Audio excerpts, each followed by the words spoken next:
আপনারা জানেন আমাদের এই এয়ারপোর্টে যে গতকাল দুপুর 14:30-এ যে খবর পেয়ে আমরা একে একে 37টা ইউনিট এখানে অক্লান্ত পরিশ্রম করে আমাদের যে 9টা 18-তে নিয়ন্ত্রণ হয়, আমরা 4:55 এটা সম্পূর্ণ নির্বাপন ঘোষণা করেছি। এখানে আপনারা জেনে থাকবেন যে কার্গো ভিলেজের যেই কাস্টমস হাউজের অংশটুকু, বিশেষ করে এই কাস্টমস হাউজের অংশ এবং তার সামনে যেই অংশগুলো ছিল, প্রতিটা জায়গাতে আসলে যেই কম্পার্টমেন্টালাইজড একটা ভাগ ভাগ করা ছিল, প্রত্যেকটা জায়গা ছোট ছোট করে ভাগ করা এবং ভিতরে আপনার অনেকগুলো অংশ যেটা আপনার স্টিলের তৈরি, স্টিলের স্ট্রাকচার দিয়ে একতলা দোতলা পর্যন্ত আছে।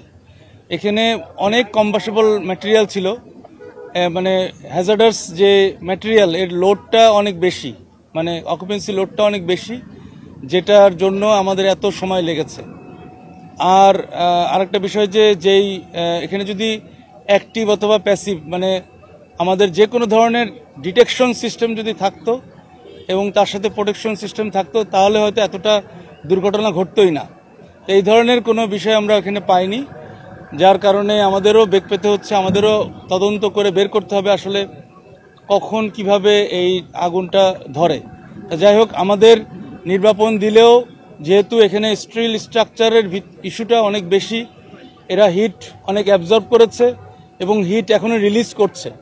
হিট যেহেতু রিলিজ করছে, তার সাথে তার অথবা অন্যান্য কিছু কম্বাসেবল ম্যাটেরিয়াল রয়ে গিয়েছে, এই জন্য ধোঁয়া কিছুটা দেখতে পাচ্ছেন। তবে ভয়ের কোনো কারণ নাই, কোনো ফ্লেম নাই। আর ফ্লেম যদি হয়ও, তাহলে আমাদের 4টা ইউনিট এখানে অবস্থান করবে টিল যতক্ষণ পর্যন্ত আপনার এই ধোঁয়াগুলো থাকবে।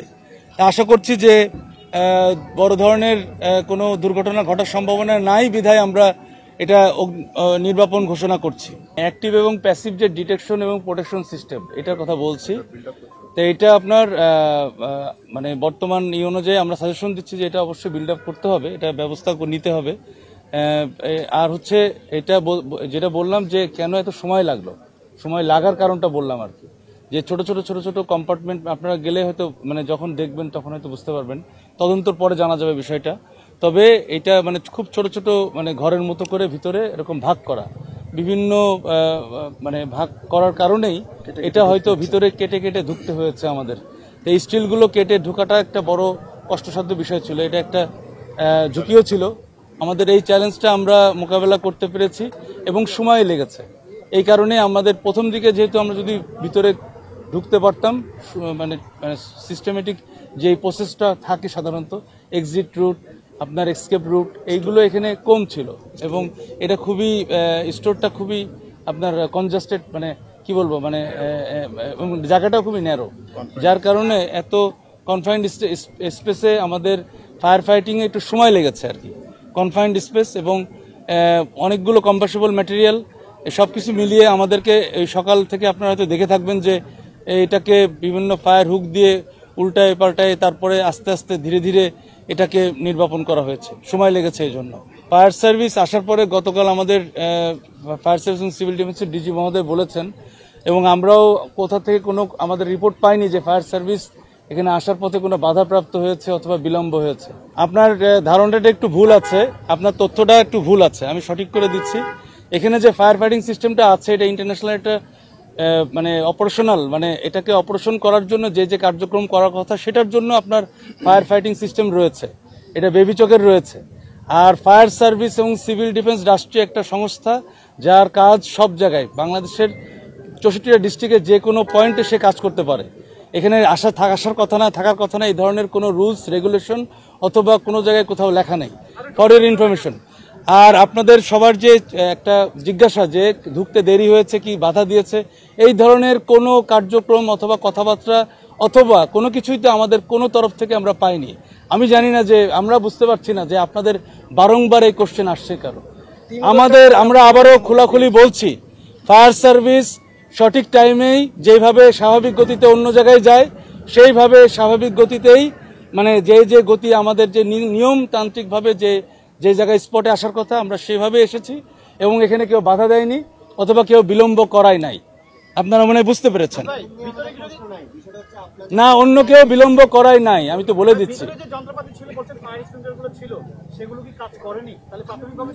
এটা তদন্ত করে দেখতে হবে যে ভিতরে যেগুলো আপনার অগ্নি নির্বাপন যেসব বিষয়াদি ছিল এগুলো কাজ করেছে কিনা, তদন্ত সাপেক্ষ তদন্ত করে দেখতে হবে কাজ করেছে কিনা।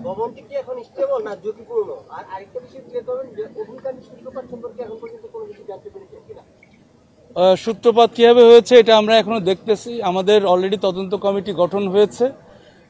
এটা আমাদের প্রাথমিক রিপোর্ট এই যে নির্বাপনের পরে সাধারণত হয় এবং তদন্ত কমিটিটাও তার পরপরই হয়।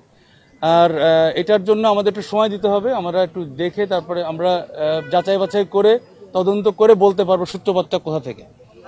আর আর একটা যেটা জিজ্ঞেস করেছিলেন যে এখানকার যে স্ট্রাকচারটা কতটুকু ঝুঁকি, এটা অবশ্যই ঝুঁকিপূর্ণ, কারণ এখানে যেহেতু টেম্পারেচার অনেক হাই ছিল, আপনার 2 দিন প্রায় আজকে দিয়ে 2 দিনই হচ্ছে বলা যায়, 1 দিন প্লাস আর কি, 1.5 দিন, 24 ঘন্টা পার হয়ে গিয়েছে।